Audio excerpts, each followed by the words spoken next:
Welcome to another episode of our regular Vodcast. So today, very exciting, we've got Alanah Dobinson with us and we're going to talk exercise in eating disorders.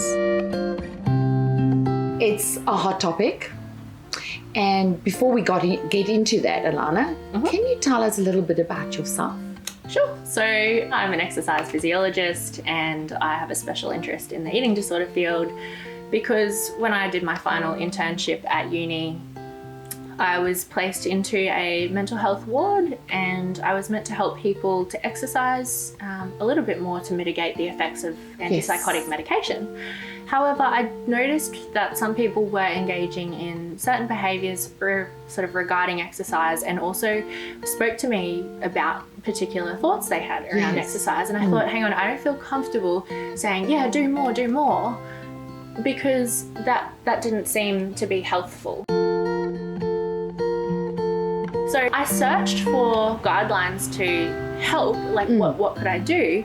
And I couldn't find anything that was consistent, anything that had medical, cognitive, psychological and behavioural factors. Yes. Just like, with eating, with any other area of eating disorders, there was not that for exercise. And so I thought, well, I feel really uncomfortable and like I can't do my work here. And so I ended up doing some work with a lady who's now in the US at the moment, Marita. And I said, look, can you and I do something about this? Fantastic. And make a guideline. And so hopefully we've got something now that's evidence-based and has also brought in some world experts in the field, so a steering committee, consultation committee, people with lived experience, to make a guideline that's mushed with evidence, so a meta-analysis, as well as clinical and lived experience perspectives together. So those guidelines are in operation? Yeah. So we've recently released them. What are they called? Where do we find them? So Safe Exercise at Every Stage, or the SEAS guideline. So it's on our website, which is safeexerciseateverystage.com. SEAS.com was taken, so we have to spend a long time typing. And so there's heaps of resources on the website for free as well for practitioners all the way through to people living with EDs, and I would really like to start doing some for carers and parents and loved ones as well. And then the guideline is a stepped approach to managing exercise in eating disorders. So just like we know with eating disorders in general, we can go step up and step back depending on what's happening in our life at that time. So exercise follows that. So for you as a practitioner, moving into the eating disorder field, everyone's talking about exercise. We have the notion of, if I'm recovered, I can run all these wonderful marathons that's out there at the moment. If I'm not recovered, stay away from any form of exercise. And you and I had a little bit of a talk beforehand that often marathons or these running excursions is a sense of community, a sense of connection. Ilana, how do we manage that with people with an eating disorder? The options while you're in recovery, when you recovered, what does it look like? Is everyone going to run? Really good. An X amount of marathons or kilometres. Can we talk a little bit about that? Sure. So I think there's a few parts to that. I definitely agree that movement has some really great points in general. So, it can be social, it can be helpful for health, well-being, etc.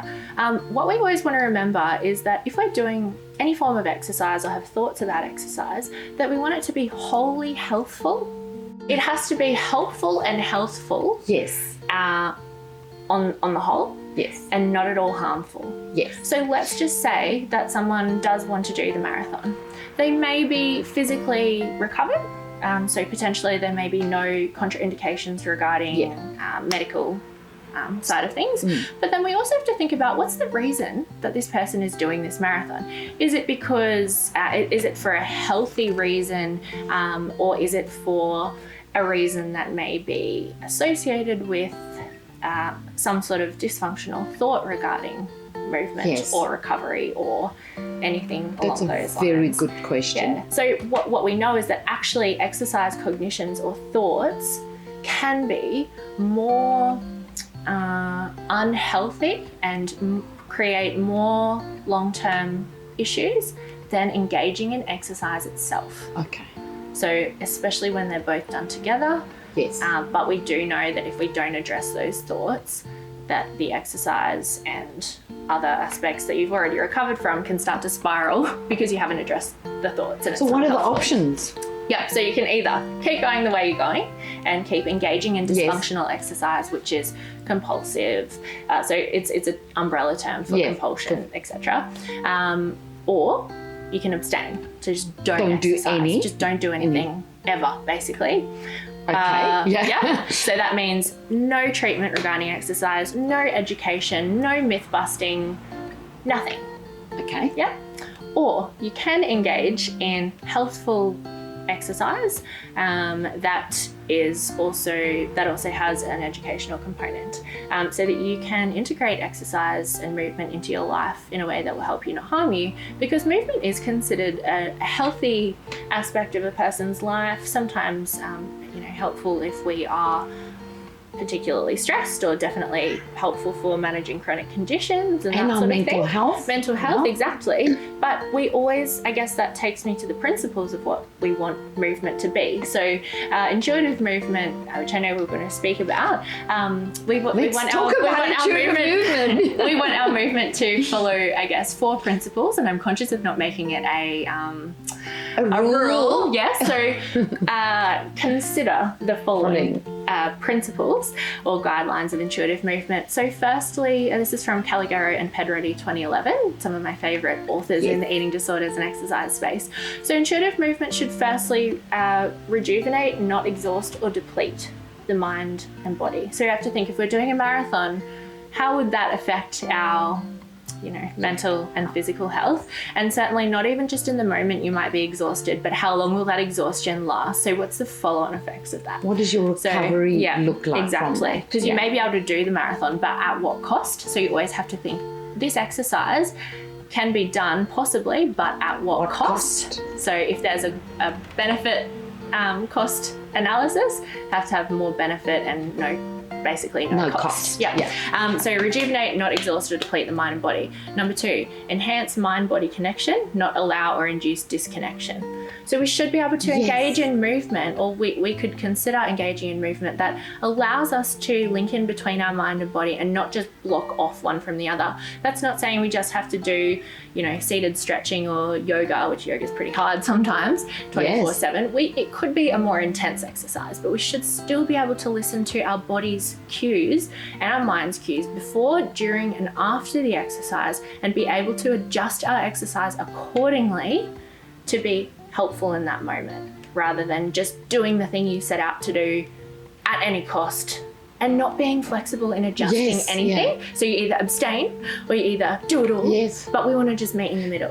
So it's really, if we look at eating disorder behaviours, which all of that ties in. Exercise and food, it's the same patterns by all behaviours, and it's connecting with the body, hearing the body, and feeling what is right for your body. That's exactly right. And finally, steps 3 and 4 of intuitive movement or principles alleviate mental and physical stress, not produce more. So it should be helpful in that way and not making more stress. And finally, we want the movement to be genuinely enjoyable, not painful or dreadful or full of dread.